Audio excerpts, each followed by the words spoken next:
The smell of horse sweat and leather filled Eleanor's nostrils as the prison wagon rattled through the dusty streets of Redemption, Colorado, and she kept her eyes fixed on her shackled hands, because meeting the stares of townspeople only brought more shame than she could bear. It was late September in 1872, and the afternoon sun beat down mercilessly on the wooden wagon that had carried her from the women's prison in Denver. 3 years she had spent behind those walls, 3 years for a crime she had committed in desperation and foolishness. The robbery had been a disaster from the start. Eleanor had been 19 then, starving and alone after her father died from consumption and left her with nothing but debts. She had fallen in with the wrong people, made the wrong choices, and paid the price. Now, at 22, she was free but marked forever as a criminal. The wagon driver, a gruff man named Henderson, pulled the horses to a stop outside the general store. "End of the line, girl," he muttered, not unkindly. He climbed down and unlocked her ankle shackles, though her wrists remained bound. "Gotta take you to the sheriff's office first. Paperwork and such." Eleanor nodded silently and climbed down on unsteady legs. The town of Redemption was small, just a main street with perhaps 20 buildings lining either side. Mountains rose in the distance, their peaks already dusted with early snow. The air was crisp and clean, so different from the stale atmosphere of the prison. She drew in a deep breath and tried not to think about what came next. She had no family, no friends, nowhere to go. The prison chaplain had arranged for her to work as a servant for a family here in Redemption, the Hawthorns, who owned a dry goods store. It was charity work, poorly paid, but it was all she had. The alternative was turning to the kinds of desperate measures that had landed her in prison in the first place. Henderson led her down the wooden sidewalk toward a building with a tin star hanging above the door. People stopped to stare.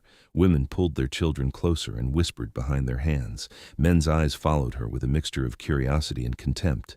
Eleanor kept her head down, her long dark hair falling forward to hide her face. Inside the sheriff's office, a portly man with an impressive mustache looked up from his desk. This the prisoner from Denver?" "Yes, sir. Eleanor Whitmore. Served 3 years for armed robbery." The sheriff stood and walked around his desk, eyeing her critically. "You planning on causing trouble in my town, Miss Whitmore?" "No, sir," Eleanor said quietly. "I just want to start over." "See that you do." He unlocked her wrist shackles and handed Henderson a form to sign. "Mrs. Hawthorne is expecting you at the store, 2 buildings down. You step out of line even once and you will find yourself back in Denver before you can blink. Understood?" "Yes, sir." Henderson tipped his hat and left. The sheriff pointed toward the door. "Get on, then." Eleanor rubbed her sore wrists and walked back out into the harsh sunlight. She found the dry goods store easily enough, a neat building with painted signs advertising flour, fabric, and supplies. A bell jangled as she pushed open the door. A woman in her 40s looked up from behind the counter. She had a pinched face and cold eyes that swept over Eleanor with obvious distaste. "You must be the girl from the prison." "Yes, ma'am. Eleanor Whitmore." "I'm Mrs. Hawthorne. My husband and I have agreed to take you on as household help, though I confess I had reservations about bringing a criminal into our home. You will sleep in the room above the storeroom, take your meals after we have finished ours, and you will not speak to our customers unless absolutely necessary. Is that clear?" "Yes, ma'am." "Good. Come with me." The next few days passed in a blur of hard work and harder silences. Eleanor scrubbed floors, washed dishes, hauled water, and did laundry from dawn until well past dark. The Hawthorns had 3 children, 2 boys and a girl, who looked at her with the same suspicion their mother showed. Only Mr. Hawthorne, a quiet man who seemed perpetually tired, treated her with any measure of kindness, nodding to her when their paths crossed and once leaving an extra biscuit on her dinner plate. On Sunday morning, Mrs. Hawthorne informed Eleanor that she would be attending church with the family. "I will not have people saying we are harboring a heathen," she declared. "You will sit in the back and keep silent." Eleanor put on the only dress she owned besides her work clothes, a simple gray cotton garment the prison had given her upon release. It was plain and ill-fitting, but it was clean. She followed the Hawthorns down the street to a white-painted church with a tall steeple. People were streaming inside, families in their Sunday best, greeting each other warmly. The warmth did not extend to Eleanor. As she followed the Hawthorns through the door, she heard the whispers start immediately. "That is her, the prisoner." I heard she robbed a bank. Held a gun on innocent people. Mrs. Hawthorne led them to a pew near the front. Eleanor moved to sit at the end, hoping to be inconspicuous, but Mrs. Hawthorne hissed, "Not here, in the back." Face burning, Eleanor turned and walked toward the rear of the church. The whispers grew louder. She felt dozens of eyes on her, judging, condemning. She found an empty spot in the very last pew and sat down, folding her hands in her lap and staring at them intently. She was a prisoner, a woman's voice gasped, not even bothering to lower her voice. Shameful, another agreed. Why would the Hawthornes bring such a person here? Eleanor wanted to disappear, to sink through the floor and never be seen again. Her eyes burned with unshed tears, but she refused to cry. She had survived 3 years in prison. She could survive this. The service began. The Reverend, a thin man with a reedy voice, began his sermon on sin and redemption. Eleanor tried to focus on his words, but the weight of the congregation's judgment pressed down on her like a physical thing. She was about to close her eyes and pray for strength when the church door opened with a loud creak. Every head turned. A man stood in the doorway, and Eleanor had never seen anyone quite like him. He was tall, well over 6 feet, with shoulders so broad they nearly filled the doorframe. His chest was massive, straining against a worn leather vest that covered a dark blue cotton shirt.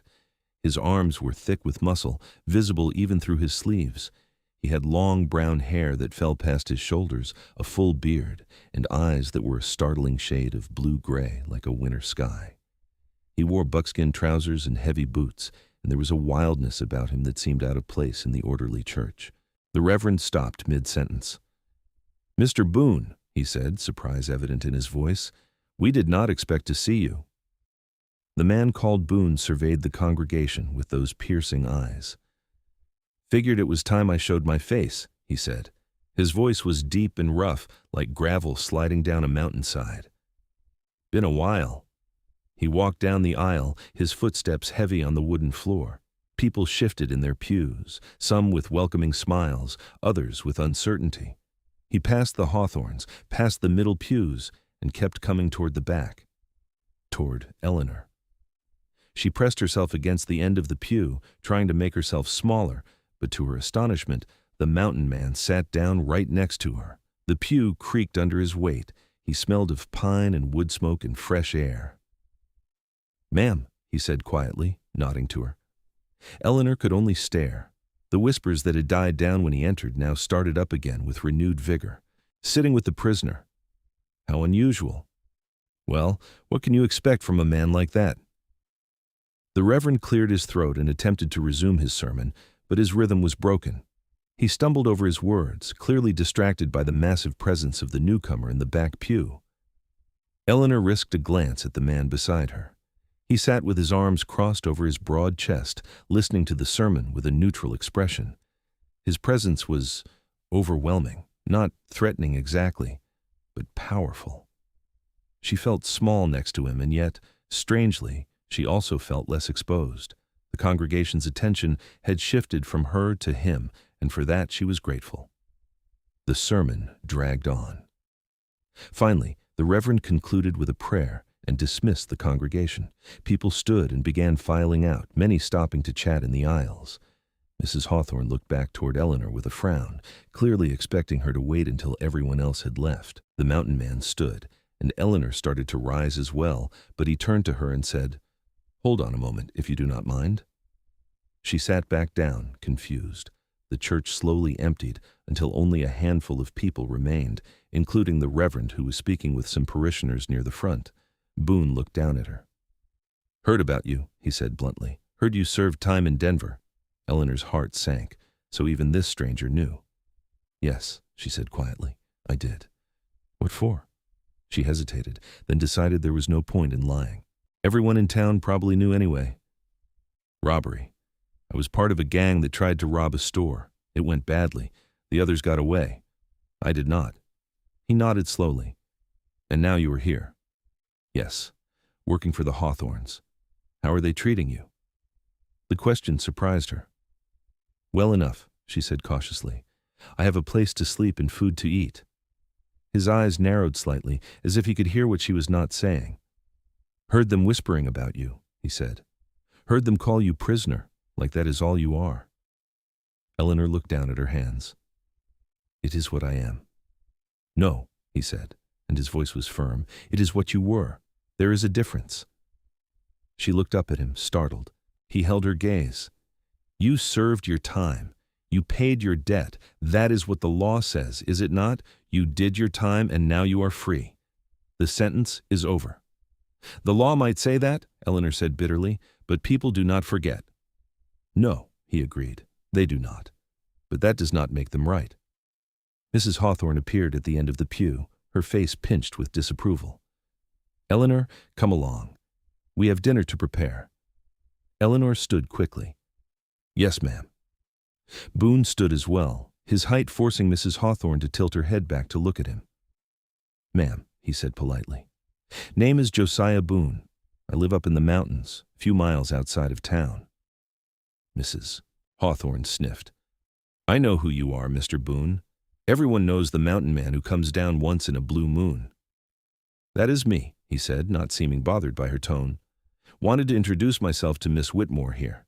Figured she could use a friendly face. Miss Whitmore is a convicted criminal, Mr. Boone. She's working off her debt to society. I hardly think she needs friends encouraging her in bad behavior. Josiah's expression hardened. No one is encouraging anything improper, ma'am. Just offering a bit of Christian kindness. Thought that was what church was about.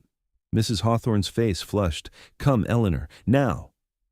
Eleanor hurried past Josiah, but as she did, he said quietly, You served your time, not your soul. Remember that. The words echoed in her mind as she followed Mrs. Hawthorne out of the church and back to the store.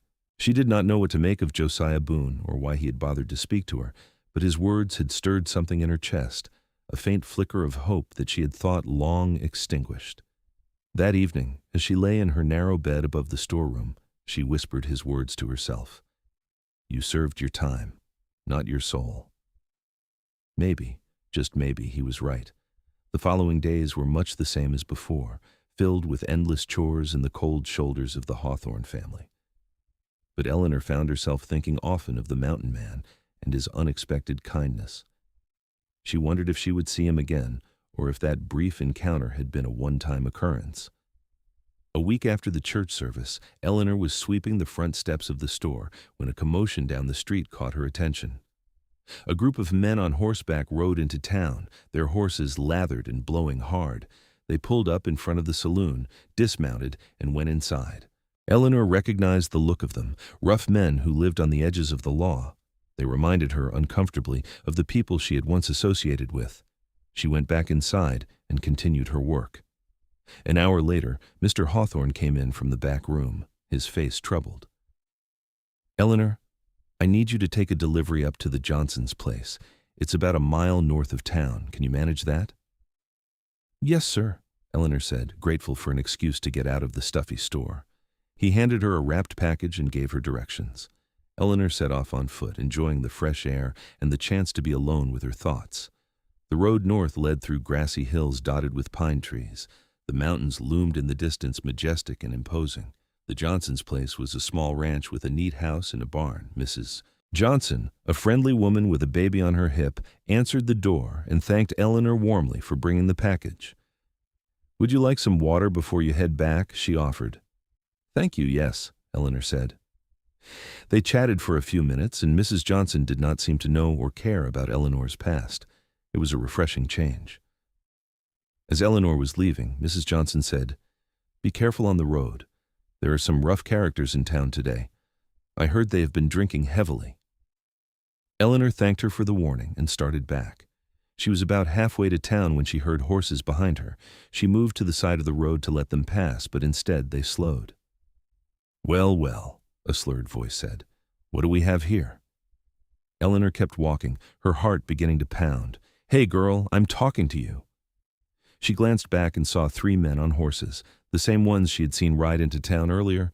They were clearly drunk, swaying in their saddles. Leave me alone, she said firmly, quickening her pace. One of the men laughed. Feisty, I like that. He urged his horse forward, blocking her path. Eleanor stopped, fear tightening her throat. Please, just let me pass. Maybe we will not. the man said, leering down at her. Depends on how nice you are. The other two men circled around, trapping her. Eleanor looked around desperately, but the road was empty. There was no one to help her. Pretty thing like you, all alone out here, one of the men said. You looking for company? No, Eleanor said, her voice shaking despite her efforts to sound brave. I'm just trying to get back to town. Well, maybe we will give you a ride, the first man said, reaching down toward her. Eleanor jerked back and he laughed. Come on, do not be like that. She said, leave her alone. The voice came from behind the men, low and dangerous. All four of them turned. Josiah Boone stood in the middle of the road, and he looked even larger and more intimidating than Eleanor remembered. He was not carrying a gun, but he held a long hunting knife in one hand, and the expression on his face would have stopped a charging bear. This is not your business, mountain man, one of the riders said, but his bravado was weakening. I am making it my business, Josiah said, walking forward. The lady wants to be left alone. So you are going to turn those horses around and ride back to town. Now. The lead rider sneered. There are 3 of us and 1 of you. Josiah smiled, but there was no humor in it. Then it is a fair fight. Get down off those horses and let us see how tough you are. The men exchanged glances. Up close, Josiah was massive, his arms corded with muscle, his chest like a barrel. He looked like he could tear a man in half with his bare hands. Come on, one of the other men muttered. Not worth it. Yeah, the third agreed. Plenty of girls in town. The leader glared at Josiah for a long moment, then spat on the ground. Keep your precious lady. She's probably not worth the trouble anyway. He yanked his horse's head around and kicked it into a trot. The other 2 followed, and soon they were disappearing down the road toward town. Josiah watched until they were out of sight, then turned to Eleanor. You all right? She nodded, though her hands were shaking. Yes, thank you. If you had not come along. No need to think about that, he said gently. He slid the knife back into a sheath at his belt. Did they hurt you? No, just scared me, he nodded. Come on, I will walk you back to town. They started walking side by side. Eleanor was acutely aware of his size and strength, but she did not feel threatened. Instead, she felt safe, safer than she had in years. How did you happen to be here? She asked. Was checking my traps in the hills, he said. Saw you walking and then saw those men following. Figured I should keep an eye on things. I'm glad you did. They walked in silence for a few minutes. Then Josiah said, Those men were cowards, always are. Big talk when they think they have the advantage, but they run as soon as they face real opposition. You were not afraid of them at all, were you? Eleanor said. He shrugged. Fear is natural, but you cannot let it control you. I have faced grizzly bears and mountain lions. 3 drunk fools on horses do not scare me much. Eleanor found herself smiling slightly. You must have some interesting stories.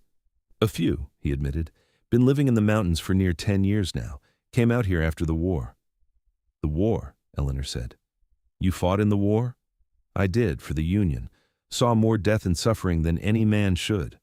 When it was over, I just wanted to get as far from people as I could. Found a spot up in the high country and built myself a cabin. Been there ever since. Do you ever get lonely? He considered the question. Sometimes, but I prefer my own company to most people's. Present company excluded, he added with a slight smile. Eleanor felt her cheeks warm. Why are you being so kind to me? She asked. You do not even know me. Josiah stopped walking and turned to face her. I know enough, he said. I know you made a mistake, paid for it, and are trying to start over.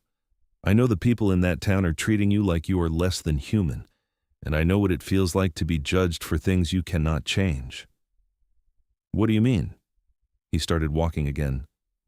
After the war, people looked at me different. I had done things, seen things that changed me. I was not the same man who went off to fight. Some folks could not accept that. They wanted me to be who I was before, and when I could not, they turned their backs. So I left. Figured if I was going to be alone, might as well be alone on my own terms. Eleanor felt a surge of kinship with this strange, powerful man. That is how I feel, she said softly. Like I can never be anything other than what I was, a prisoner, a criminal. Then we are both wrong, Josiah said. You are not what you were. You are what you choose to be now. Every day is a new choice. They reached the edge of town. Josiah stopped.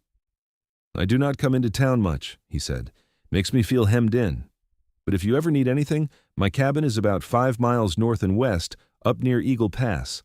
Follow the north road, take the fork toward the pass, and look for a trail marked with a stack of stones. Follow that about a half mile. You will find me. Thank you, Eleanor said, for everything. He tipped his head. Take care of yourself, Miss Whitmore. Eleanor, she said, please just call me Eleanor. Eleanor, he repeated, and the way he said her name, soft and respectful, made her heart do a strange little flutter. I am Josiah, or just Boone, if you prefer. Most people call me Boone. Josiah, she said, testing the name. I like that. He smiled, a real smile this time that crinkled the corners of his eyes, and then he turned and walked away, heading not into town but around it, toward the mountains that rose in the distance. Eleanor watched him go, feeling something shift inside her. For the first time since her release, she felt like maybe, just maybe, there was more to her future than servitude and shame. When she returned to the store, Mrs. Hawthorne was waiting with a scowl. You took long enough. Where have you been? I'm sorry, ma'am. There was some trouble on the road, but it was resolved. Trouble? What kind of trouble? Eleanor hesitated, then decided honesty was best. Some men on horses bothered me. Mr. Boone helped me. Mrs. Hawthorne's eyes widened. The mountain man. You were with him. He walked me back to town to make sure I was safe. I see. Mrs. Hawthorne's lips pressed into a thin line. Well, I suppose that was decent of him. But Eleanor, you must be careful about your associations. Your reputation is already damaged. You cannot afford to be seen with questionable characters. Eleanor bit back a sharp retort. Josiah Boone was the kindest person she had met since coming to Redemption, but there was no point in arguing. Yes, ma'am, she said quietly. That night, lying in her narrow bed, Eleanor thought about Josiah. She imagined his cabin in the mountains, a place far from judgmental eyes and cruel whispers. She wondered what it would be like to live somewhere so free, answerable to no one. The next Sunday, Eleanor went to church again with the Hawthornes. She took her place in the back pew, steeling herself for the stares and whispers. But this time, before the service began, the door opened and Josiah walked in. Just like before, he came straight to the back and sat down beside her. Morning, he said quietly. Good morning, Eleanor replied, unable to keep the smile from her face. The whispers started immediately, but Eleanor found she cared less this time. Let them talk. She had done nothing wrong. The service proceeded, and afterward Josiah walked out with her. Mrs. Hawthorne tried to intervene, but Josiah politely but firmly said, Just walking the lady outside, ma'am. No harm in that. Outside, in the bright sunshine, he said, Would you like to take a walk? Just around town. Broad daylight, plenty of people around, nothing improper. Eleanor knew she should say no. She should go back with the Hawthornes and do her chores. But she was tired of living according to other people's rules and expectations. Yes, she said. I would like that. They walked down the main street, past the shops and the saloon. People stared, but Josiah seemed oblivious. He pointed out various landmarks and told her stories about the town's early days, which he'd heard from old-timers. Eleanor found herself laughing at his dry humor and the way he described some of the more colorful characters. See that building there? He said, pointing to a shabby structure at the end of the street. That used to be a dance hall. Some fellow from back east bought it, thinking he was going to make a fortune. Turned out the miners preferred the saloon. He lasted about 3 months before he gave up and went home. What happened to the building? Sits empty now. Mayor keeps talking about tearing it down, but he never gets around to it. They walked in comfortable silence for a while. Then Eleanor said, Can I ask you something? Sure. Why do you keep coming to church? You said you prefer being alone. Josiah was quiet for a moment. I do prefer it, but my mother raised me to be a God-fearing man, and I figure even a mountain hermit ought to show his face in the Lord's house now and then. Plus, he added, glancing at her, I heard there was a newcomer in town who could use a friendly face. Eleanor's heart skipped. You came because of me. Partly, he admitted. Heard people talking about how they were treating you. Figured it was not right. You barely know me." "I know enough," he said again, "and what I know, I like." Eleanor did not know what to say to that. They had reached the edge of town, and Josiah stopped. "I should let you get back. Do not want to cause you trouble." "You're not causing trouble," Eleanor said. "You're the only good thing that has happened to me since I got here." He looked at her for a long moment, his blue-gray eyes serious. "You are a good person, Eleanor. Do not let anyone make you believe otherwise." Before she could respond, he tipped his hat and walked away, his long strides carrying him quickly toward the mountains. Eleanor returned to the store, her mind full of Josiah Boone. Mrs. Hawthorne was not pleased that she had been walking with him, but Eleanor endured the lecture in silence. She had made her choice. She would not apologize for it.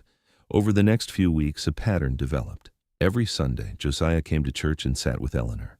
Afterward, they would walk together, talking about everything and nothing. He told her about his life in the mountains, the animals he saw, the changing seasons. She told him about her childhood, her father's illness and death, the desperation that had driven her to crime. He listened without judgment, and gradually she began to feel like herself again, not a prisoner or a criminal, but simply Eleanor. One Sunday in late October, Josiah said, "Winter is coming on fast in the high country. I'm going to be snowed in soon. Probably will not make it to town again until spring." Eleanor felt a pang of loss. "That long?" "Probably. The pass gets blocked and it is too dangerous to travel." "I will miss you," she said, then blushed at her own boldness. He smiled. "I will miss you too, Eleanor." He hesitated, then said, "Would you like to see my cabin before the snow comes? I could take you up there, show you around, bring you back before dark. It is a beautiful ride." Eleanor's heart raced. It was an improper suggestion, going alone with a man to his isolated cabin. But she trusted Josiah in a way she had trusted no one in years. "Yes," she said, "I would like that very much." "Next Sunday, then. I will bring an extra horse.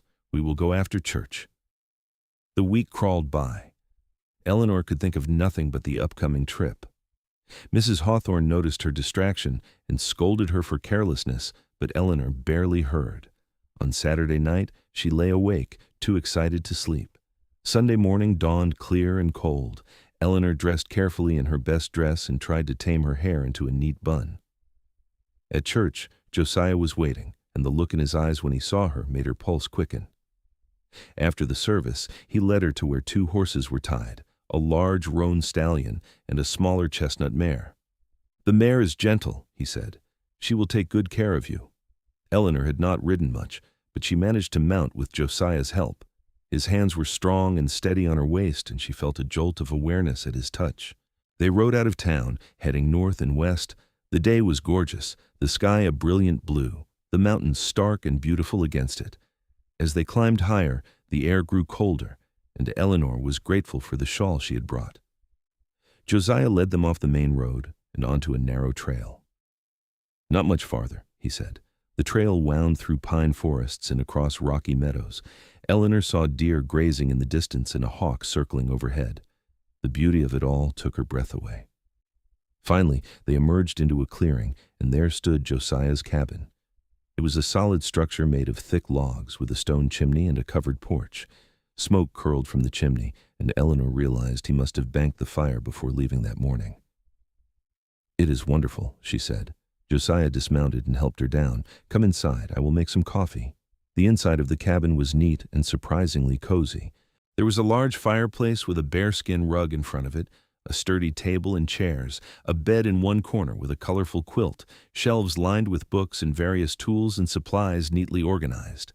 The walls were hung with animal skins and bundles of dried herbs. Josiah stirred up the fire and put a pot of coffee on to boil. Eleanor wandered around the cabin, fascinated. "Did you build all this yourself?" "Most of it. Took me the better part of a year, but I wanted it done right." "You have books," she said, surprised. "I do. Just because I live in the mountains does not mean I am ignorant. I like to read, always have." She looked at the titles. There were classics, poetry, history books, even some novels. "May I?" she asked, reaching for a volume of Wordsworth. "Of course." She opened it and saw neat handwriting on the inside cover. "To Josiah, with love, Mother." Her throat tightened. "Your mother gave you this." "She did." before I left for the war. Said poetry would remind me of the good in the world when I saw too much bad. His voice was soft with memory. Is she still alive? No, she died while I was away fighting. I got the letter 6 months after she passed. Never even got to say goodbye. He poured coffee into 2 tin cups and handed her one. That is one of my biggest regrets. Eleanor set the book down carefully. I'm so sorry, he shrugged. It's a long time ago now, but I think about her often up here. I think she would have liked this place. They sat at the table, drinking coffee and talking. Josiah told her more stories about his time in the mountains, the close calls with wild animals, the harsh winters, the incredible beauty of the land. Eleanor told him about her dreams, the things she had wanted before her life fell apart. She had wanted to be a teacher once, she confessed. She loved learning and had always thought it would be wonderful to help children discover the joy of knowledge. You still could, Josiah said. Eleanor shook her head. No one would hire a convicted criminal to teach their children. Then teach somewhere else, somewhere people do not know your past. Where would that be? My past follows me everywhere. Josiah leaned forward, his eyes intense. Not if you start completely new. There are places out west, new settlements, boom towns, where no one knows anyone and no one cares what you did before. You could go there, say you are a widow or something, and start fresh. Just leave, with no money, no resources? You would need a stake, he admitted. But it is possible. People do it all the time. Eleanor wanted to believe him, but it seemed like an impossible dream. They talked until the sun began to sink toward the mountains, and Josiah said reluctantly, We should head back. I promised to have you home before dark. They rode back to town in comfortable silence. Eleanor felt a deep contentment she had not experienced in years. As they approached redemption, Josiah said, I meant what I said, Eleanor. You deserve better than what you have here, better than scrubbing floors for people who treat you like dirt. What would you suggest? She asked. He was quiet for a long moment. Then he said, Come back up here. Stay the winter with me. Eleanor nearly fell off her horse. What? Hear me out, he said quickly. I'm not suggesting anything improper. You would have the cabin. I would build a lean-to for myself, or sleep in the barn. I just think you need time away from that town, away from the judgment, time to heal and figure out what you want. And when spring comes, if you want to leave and start over somewhere new, I will help you. I have some money saved. I will give you a stake. Why would you do that? Eleanor asked, stunned. Josiah reined in his horse and looked at her. Because I care about you, he said simply. Because I have not connected with another person like this in more years than I can count. Because when I think about you spending the winter in that cold room above the storeroom, being treated like a servant by people who think they are better than you, it makes me angry. You deserve better, Eleanor. Eleanor's eyes filled with tears. Josiah, I do not know what to say. Say you will think about it. That is all I ask. They rode the rest of the way in silence. At the edge of town, Josiah helped her dismount. Thank you for today, Eleanor said. It was the best day I have had in years. For me too, he said softly. He reached out and gently tucked a loose strand of hair behind her ear, his fingers warm against her cheek. Think about what I said. Eleanor nodded, not trusting her voice. She watched him ride away, her heart in turmoil. That night, she could not sleep. Josiah's offer ran through her mind over and over. It was outrageous, improper, and risky. If anyone found out, her reputation would be destroyed beyond any hope of redemption. But then, what reputation did she have to lose? And the thought of spending the winter in the mountains with Josiah, away from the judgment and the whispers, was so tempting, it hurt. The next morning, Mrs. Hawthorne announced that she and her family would be traveling to Denver for a month to visit her sister. Eleanor would stay behind to mind the store. Mr. Henderson will check on you, Mrs. Hawthorne said, and I expect everything to be in perfect order when we return. Eleanor agreed, but her mind was elsewhere. The Hawthornes would be gone for a month. No one would know if she left. She could go to Josiah, spend some time in the mountains, and be back before they returned. No one need ever know. But even as the thought formed, she knew she was lying to herself. If she went to Josiah, she would not come back. Not because of anything improper, but because she would finally have tasted freedom, and she would not be able to go back to servitude. The Hawthorns left the next day. Eleanor stood in the empty store, feeling the weight of her decision pressing down on her. She could stay here, live out her days in quiet desperation, always marked as a criminal. Or she could take a chance, risk everything for the possibility of something better. She thought of Josiah, his kindness, his strength, the way he made her feel like she mattered. She thought of his cabin in the mountains, a place where she could breathe freely. She made her decision. It took her 2 days to prepare.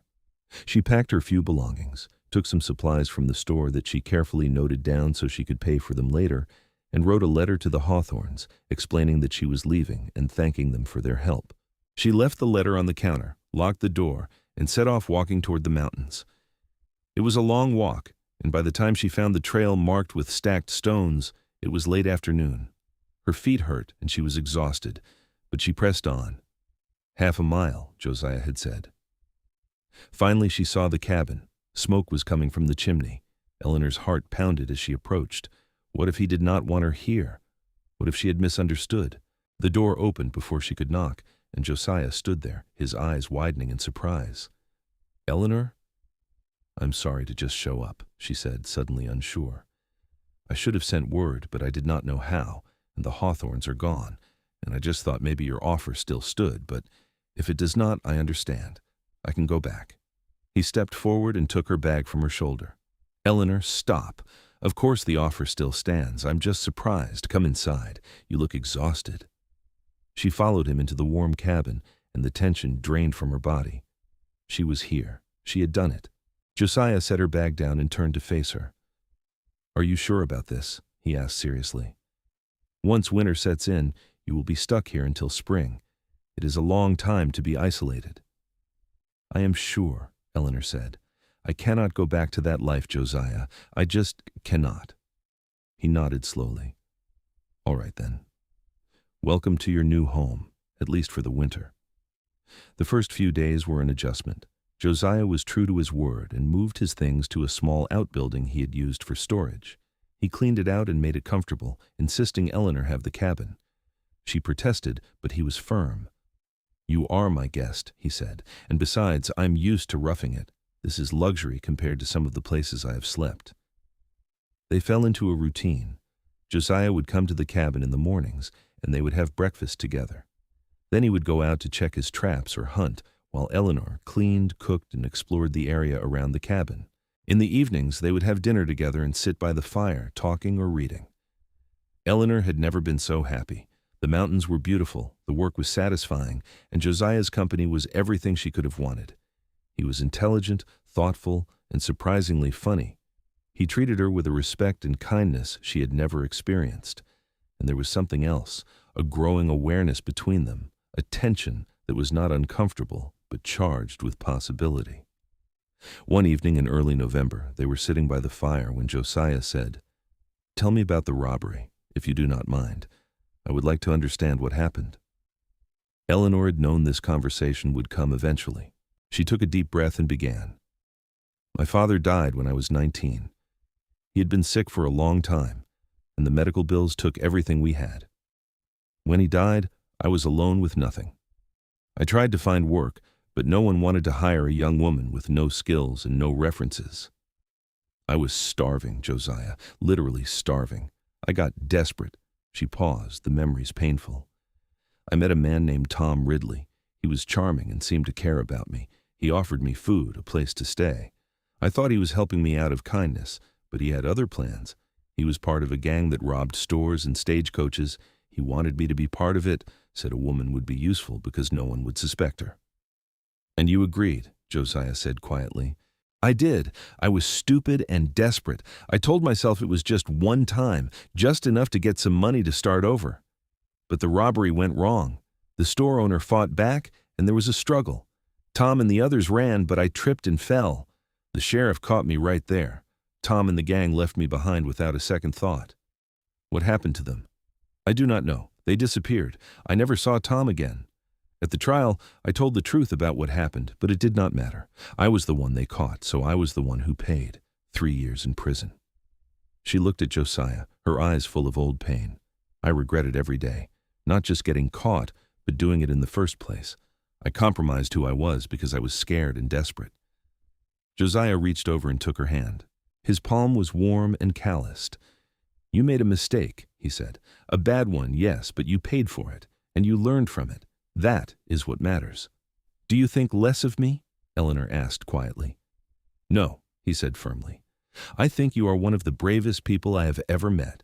You survived something that would have broken most people. You are still standing, still fighting, still hoping. That takes real courage." Eleanor felt tears prick her eyes. "Thank you," she whispered. He squeezed her hand, then released it. "We have all done things we regret, Eleanor. The war taught me that. I killed men, good men probably, who were just fighting for what they believed in. I saw friends die in horrible ways. I did things I am not proud of because that is what war is. It makes you do terrible things and then you have to live with it. So believe me when I say I understand regret." They sat in silence for a while, each lost in their own thoughts. Then Eleanor said, "How did you end up here, in these mountains?" Josiah leaned back in his chair. "After the war ended, I tried to go back to my old life. I was from Ohio, small town, had a girl I was planning to marry. But when I got back, everything was different. Or maybe I was different. The girl had married someone else, which I did not blame her for. I had been gone 4 years, but it was more than that. I could not settle back into that quiet life. I felt trapped, suffocated. I kept having nightmares about the war. I would wake up screaming, thinking I was back in battle." He paused, his eyes distant. "I heard about the mountains out west, how wild and empty they were. It called to me. So I packed up what little I had and came out here. Spent a few years wandering, trapping, learning the land. Then I found this spot and knew it was right. Built the cabin, made a life. It is not an easy life, but it is mine. I answer to no one. Owe nothing to anyone. That freedom is worth more than anything." "I understand that," Eleanor said. "That need for freedom." "I know you do," Josiah said, looking at her. "That is why I wanted to help you. I saw that same trapped look in your eyes that I used to see in the mirror." November turned to December, and the snow began to fall in earnest. The mountains transformed into a winter wonderland, beautiful and deadly. Josiah taught Eleanor how to snowshoe, how to identify animal tracks, how to tell when a storm was coming. She proved to be a quick learner, and he enjoyed watching her confidence grow. One afternoon, they were out checking traps when Eleanor spotted a fox in the distance. She stood perfectly still, watching it, her face alight with wonder. Josiah watched her instead of the fox, and something shifted in his chest. He had been attracted to her from the start, drawn to her strength and resilience. But now it was more than that. He was falling in love with her. The realization shook him. He had not let himself care about anyone in years, had convinced himself he was better off alone. But Eleanor had changed everything. She had brought light and laughter into his solitary life. When she smiled, it was like the sun coming out. When she talked, he could listen for hours. And when she was near, he felt a pull so strong it was almost painful. But what could he offer her? He was a mountain man, a hermit with a rough cabin and a hard life. She deserved better, deserved a real home, security, respectability, all the things he could not give her. Still, as winter deepened and they spent more time together, it became harder to ignore his feelings. He caught her watching him sometimes with a look in her eyes that made his heart race. When they sat by the fire in the evenings, he wanted nothing more than to pull her into his arms and never let go. Christmas approached, and Eleanor mentioned wistfully that she had not celebrated a real Christmas in years. In prison, there had been a meager meal and a brief service, but no joy, no warmth. Josiah decided to change that. He went into the woods and cut down a small pine tree, bringing it back and setting it up in the cabin. Eleanor laughed with delight. Together, they decorated it with strings of dried berries and carved wooden ornaments that Josiah made. Eleanor baked cookies using precious supplies, and the cabin smelled of cinnamon and vanilla. On Christmas Eve, Josiah presented her with a gift, a beautiful shawl he had woven from soft rabbit fur. "To keep you warm," he said, suddenly shy. Eleanor wrapped it around her shoulders, her eyes shining. "It is the most wonderful gift I have ever received," she said. Then she handed him a package. "I made this for you." Inside was a shirt she had sewn from fabric she found in the cabin, soft blue cotton that matched his eyes. She had embroidered his initials on the pocket. "I am not very good at sewing," she said anxiously, "but I wanted to give you something." Josiah ran his fingers over the careful stitches. "It is perfect," he said, his voice rough with emotion. "Thank you, Eleanor." They sat by the fire, and Eleanor began to sing a Christmas carol. Her voice was sweet and clear, filling the cabin with music. Josiah joined in, his deep bass blending with her soprano. They sang all the old hymns and carols, and for the first time in years, Josiah felt truly at peace. When the singing ended, they sat in comfortable silence. Eleanor leaned her head against Josiah's shoulder, and he put his arm around her. It felt like the most natural thing in the world. "I am glad I came here," Eleanor said softly. "This has been the best Christmas of my life." "Mine too," Josiah said. He took a deep breath, gathering his courage. "Eleanor, there is something I need to tell you." She looked up at him, her dark eyes questioning. "I care about you," he said. "More than I should, maybe. I know I have no right and I know you could do better, but I cannot keep pretending I do not feel this way. I think about you all the time. When I'm out in the woods, I hurry back because I want to see you. When you laugh, it makes my whole day better. You have become the most important person in my world, and I do not know what I will do when spring comes and you leave." Eleanor's eyes filled with tears. "Josiah, I am not going to leave." "What?" "I do not want to leave," she said. "I want to stay here with you. I think I am falling in love with you." Josiah stared at her, hardly daring to believe what he was hearing. "You cannot mean that." "I do mean it," she said firmly. "I've never felt this way about anyone. You make me feel safe and valued and cherished. When I am with you, I'm not a prisoner or a criminal or a burden. I'm just Eleanor, and that is enough. You gave me that gift. Josiah, you saw me when no one else could." Josiah cupped her face in his large hands, his thumbs gently wiping away her tears. "You are sure? Life up here is hard, Eleanor. It is isolated and rough, and winters are long. You would be giving up any chance at a normal life." "I do not want a normal life," Eleanor said. "I want this life. With you." Josiah kissed her then, a gentle, tender kiss, full of promise and hope. Eleanor wrapped her arms around his neck, kissing him back with all the love and longing she had been holding inside. When they finally pulled apart, both were breathless. Josiah rested his forehead against hers. "I love you, Eleanor Whitmore. I will spend the rest of my life making sure you never regret choosing me." "I could never regret it," she whispered. "I love you too, Josiah Boone." They spent the rest of Christmas Eve wrapped in each other's arms, talking about their future. Josiah wanted to marry her, properly and legally. "When the snow melts enough in spring, we will go down to Redemption and find the Reverend," he said. "I want everyone to know you are my wife." Eleanor's heart swelled. "You want to marry me? Even knowing everything about my past?" "Especially knowing your past," Josiah said. "You have been through fire and come out stronger. You are the only woman I want by my side." The winter months passed in a haze of happiness. Josiah moved back into the cabin, and though they maintained propriety, sleeping in separate areas, their love grew deeper every day. They worked together, lived together, and planned their future together. In early March, there was a break in the weather. The snow began to melt and the pass became passable. Josiah and Eleanor made the journey down to Redemption, both nervous about the reception they would receive. The town was buzzing with gossip. Eleanor's disappearance had been a scandal, with people assuming the worst. When she and Josiah walked into town together, heads turned and whispers erupted. They went straight to the church and found Reverend Tompkins in his study. "We would like to be married," Josiah announced. The Reverend looked from Josiah to Eleanor, his expression troubled. "Mr. Boone, surely you understand the position this puts me in. Miss Whitmore is a known criminal, and there are rumors about the two of you spending the winter alone in the mountains." "The rumors are false," Josiah said firmly. "Eleanor has been a perfect lady, and as for her being a criminal, she served her time. She paid her debt to society. That's what the law says, is it not? Her sentence is complete." "The law, yes, but what about moral considerations?" "Moral considerations?" Josiah's voice rose. "You want to talk about morality? How about the morality of treating a person who has paid for their mistakes as if they are forever damned? How about the morality of showing compassion and grace, which I believe is what your faith teaches? The Reverend flushed. Mr. Boone, I understand your feelings, but I must think of my congregation.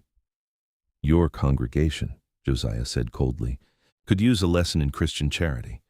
But I'm not here to argue. Will you marry us or not? The Reverend hesitated, then sighed.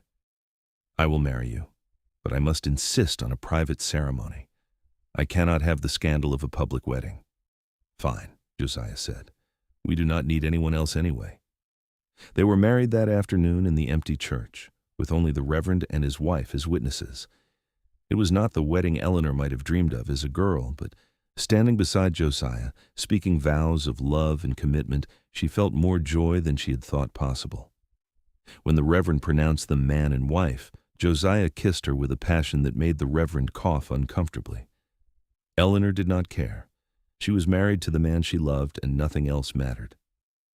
They spent one more night in town, staying at the boarding house. The next morning, they prepared to return to the mountains. As they were loading their horses, Mrs. Hawthorne appeared on the street. "Eleanor," she called out, "I heard you were here." Eleanor braced herself for recriminations, but Mrs. Hawthorne's expression was strangely subdued. "I owe you an apology," the older woman said stiffly. "When we returned and found you gone, I was angry. I said terrible things about you. But Mr. Henderson told me what really happened, how those men harassed you on the road and how Mr. Boone protected you. He said he had been watching, and he saw how the town treated you, how I treated you. He said I should be ashamed, and he was right." Eleanor was stunned. "Thank you, Mrs. Hawthorne. That means a great deal." "I'm not saying I approve of you running off to the mountains with a man," Mrs. Hawthorne continued, "but I understand why you did it, and I am told you are married now, so I suppose that makes it respectable." She paused. "I hope you will be happy." "I will be," Eleanor said. "I already am." Mrs. Hawthorne nodded and walked away. Josiah helped Eleanor onto her horse. "Ready to go home?" he asked. "More than ready," Eleanor said. They rode out of Redemption together, leaving the town and its judgments behind. As they climbed higher into the mountains, Eleanor felt the weight of her past lifting away. She was starting a new life with a man who loved her completely, and the future stretched before them bright with promise. The spring and summer passed in blissful contentment. Eleanor threw herself into making the cabin a true home, planting a garden, preserving food for the next winter, and learning all the skills she would need to thrive in the mountains. Josiah was an attentive and loving husband, always ready with a kind word or a strong arm when she needed help. Their love deepened with each passing day, the physical intimacy of marriage binding them even closer together. In the fall, Eleanor discovered she was with child. Josiah's joy was overwhelming. He immediately became overprotective, insisting she rest more and do less work. Eleanor laughed at his fussing but was touched by his care. One Sunday in October, Josiah suggested they go to church in Redemption. Eleanor was hesitant, but Josiah insisted. "You are my wife," he said. "We have nothing to hide and nothing to be ashamed of. And I think it is time we showed that town what real courage looks like." They rode into town and tied their horses outside the church. As they walked in, the congregation fell silent. Eleanor felt the old fear rising, but Josiah took her hand, his grip strong and reassuring. They walked down the aisle together and took a seat in the middle of the church, not in the back as Eleanor had always done before. The whispers started, but this time they sounded different, uncertain rather than condemning. The service began, and about halfway through, Reverend Tompkins paused. "I have been doing a lot of thinking lately," he said, "about judgment and grace, about how we treat those who have stumbled and are trying to find their way back. I've realized that I, and perhaps many of us, have not always shown the Christian compassion we claim to value." He looked directly at Eleanor and Josiah. "There is a couple in our midst today who have shown more grace and strength than I ever have. Eleanor Boone made mistakes in her past and she paid for them. She served her time, as the law required, but she did not serve her soul. Her soul remained her own, capable of change and growth and love. And Josiah Boone saw that when the rest of us could not or would not." Eleanor felt tears streaming down her face. Josiah's arm came around her shoulders, pulling her close. "Voyou." Let us all remember, the Reverend continued, that we are called to love one another, to forgive as we have been forgiven, and to see the best in each other rather than the worst. Let us welcome the Boones into our community with open hearts and pray that we can learn from their example. There was a moment of silence, and then someone in the congregation began to clap. Others joined in, and soon the whole church was applauding. Eleanor looked around in amazement, seeing smiles and nods of approval, where once there had been only cold judgment. After the service, people came up to greet them. Some apologized for their previous behavior. Others simply welcomed them and wished them well. Mrs. Hawthorne even invited them to Sunday dinner, an invitation that Eleanor politely declined but appreciated nonetheless. As they rode back to the mountains, Eleanor said, "I never thought I would see the day when that town accepted me." "You earned their acceptance," Josiah said, "by living with dignity and grace despite how they treated you. That takes real character, Eleanor." "I could not have done it without you," she said. "You gave me the strength to keep going when I wanted to give up." "We gave each other strength," Josiah corrected. "That is what love does. It makes us better than we are alone." In late winter, Eleanor gave birth to a healthy baby boy. They named him Thomas after Eleanor's father. Josiah was a devoted father, cradling his son with a gentleness that belied his massive size. Eleanor watched them together, her heart so full it felt like it might burst. The years passed swiftly. Thomas was joined by a daughter, Mary, 2 years later, and then another son, Daniel, 2 years after that. The cabin rang with laughter and the sounds of children playing. Josiah built additions to give them more space, and the homestead flourished. Eleanor never forgot where she had come from or the hard road that had brought her to this place. She taught her children about consequences and choices, about the importance of integrity and compassion. And she taught them never to judge others too harshly, because everyone has a story and everyone deserves a chance at redemption. Josiah continued to trap and hunt, providing for his growing family with skill and dedication. But his favorite times were the evenings when they would all gather around the fire, the children listening wide-eyed as he told stories or Eleanor read from books. Those moments of peace and togetherness were worth more than all the gold in the world. As the children grew, they became known in Redemption as the Boone family, respected and well-liked. Thomas inherited his father's size and strength, becoming a skilled hunter and tracker. Mary had her mother's intelligence and determination, learning to read and write with an appetite for knowledge that delighted Eleanor. Daniel was the gentle one, with a love for animals and a kind heart that endeared him to everyone. When Thomas was 15, he asked his mother about the rumors he had heard in town, whispers about her past. Eleanor sat him down and told him the truth, all of it.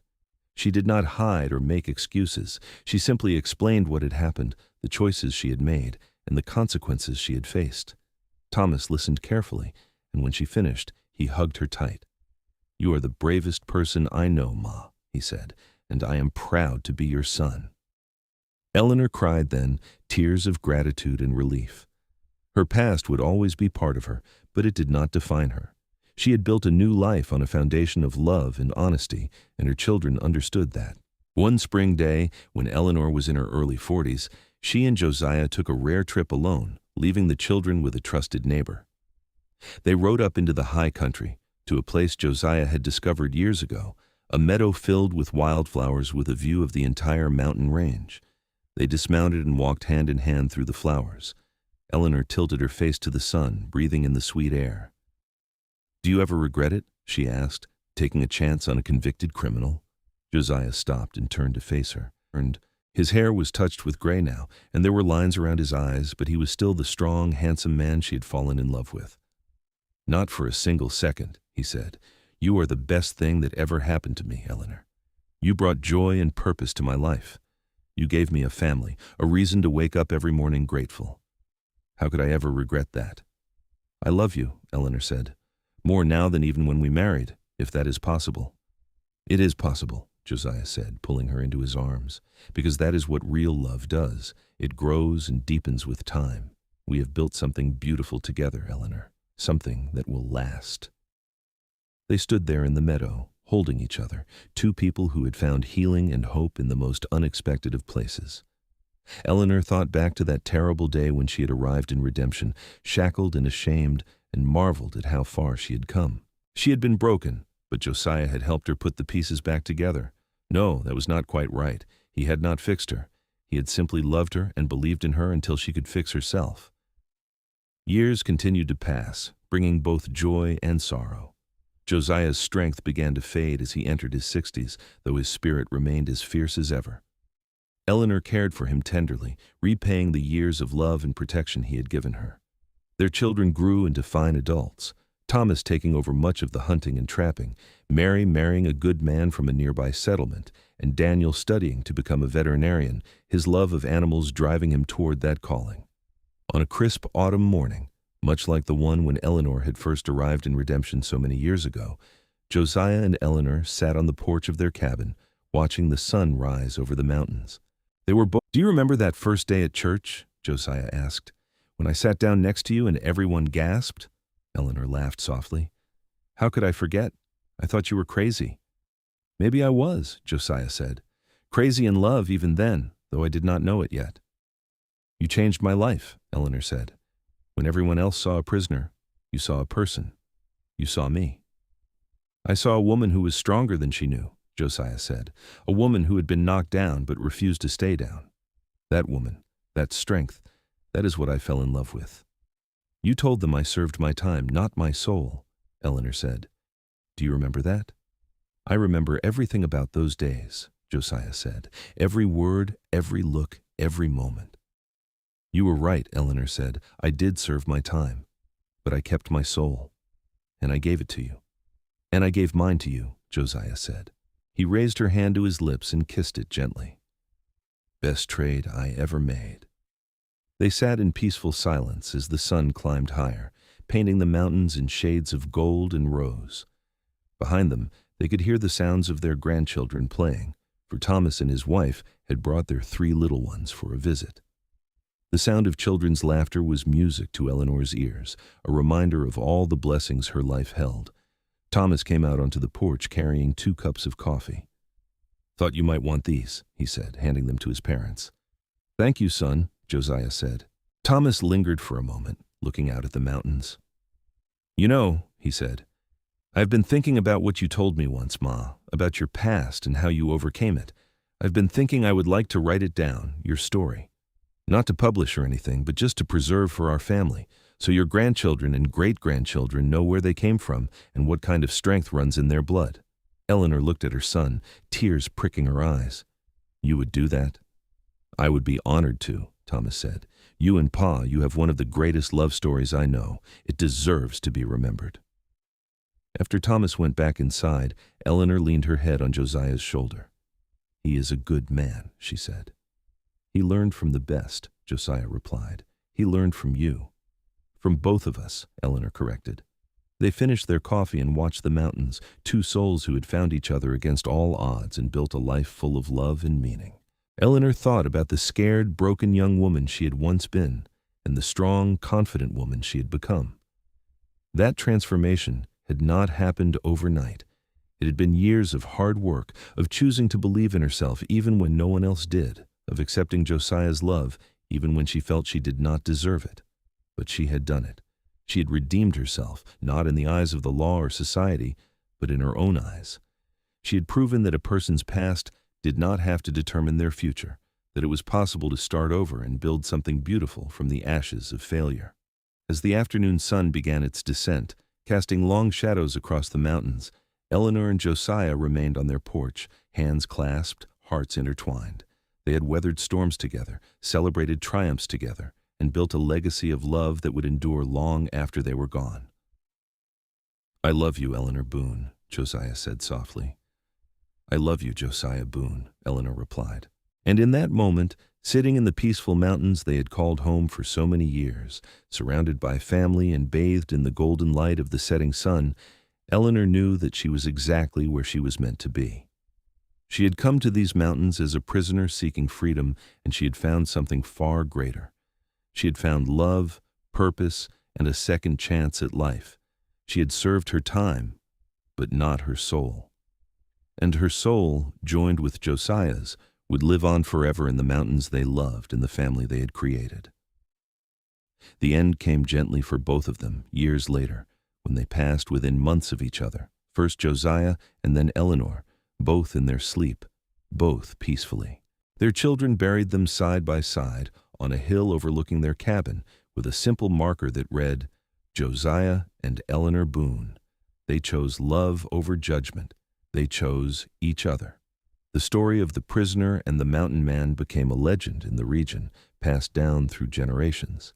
People spoke of Eleanor's courage and Josiah's unwavering love, of how they had defied convention and found happiness in the wilderness. The cabin stood for many years, eventually becoming a home for one of their grandchildren, who preserved it carefully as a testament to the love story that had begun there. And on quiet nights, when the wind whispered through the pines and the stars blazed overhead, people swore they could still feel the presence of Josiah and Eleanor in those mountains, two souls forever bound by a love that had transcended judgment, overcome adversity, and proven that redemption is always possible for those brave enough to seek it. Their story was one of second chances, of seeing the best in others, and of the transformative power of unconditional love. It was a reminder that every person has value, that mistakes do not define us, and that the most profound journeys often begin with the simplest act of kindness. A mountain man sitting down next to a prisoner in church and saying, with his presence and his words, "You are worthy, you matter, you are not alone." And that message, that fundamental truth, echoed through the generations, inspiring others to look beyond surfaces, to offer grace instead of judgment, and to believe in the possibility of redemption. For if Eleanor Whitmore, marked as a criminal and rejected by society, could find love, build a family, and create a legacy of strength and compassion, then surely anyone could. Her story was proof that the human spirit, when nurtured with love and respect, could overcome any obstacle and bloom into something truly beautiful. The Boone family continued to thrive, each generation adding their own chapters to the family story. They carried forward the values Eleanor and Josiah had instilled, treating others with kindness, standing up for the marginalized, and never judging too harshly. The tale of how their family began, with a gasping church congregation and a mountain man's bold declaration, became a cherished part of their heritage, a reminder of where they came from and what they stood for. And so the love story of Eleanor and Josiah Boone lived on, not just in memory, but in action, as their descendants carried forward the legacy of compassion, courage, and unwavering love that had been the foundation of their remarkable lives together. In a world that often seemed harsh and unforgiving, their story stood as a beacon of hope, proving that love truly could conquer all, and that every person, no matter their past, deserved a chance at redemption and happiness.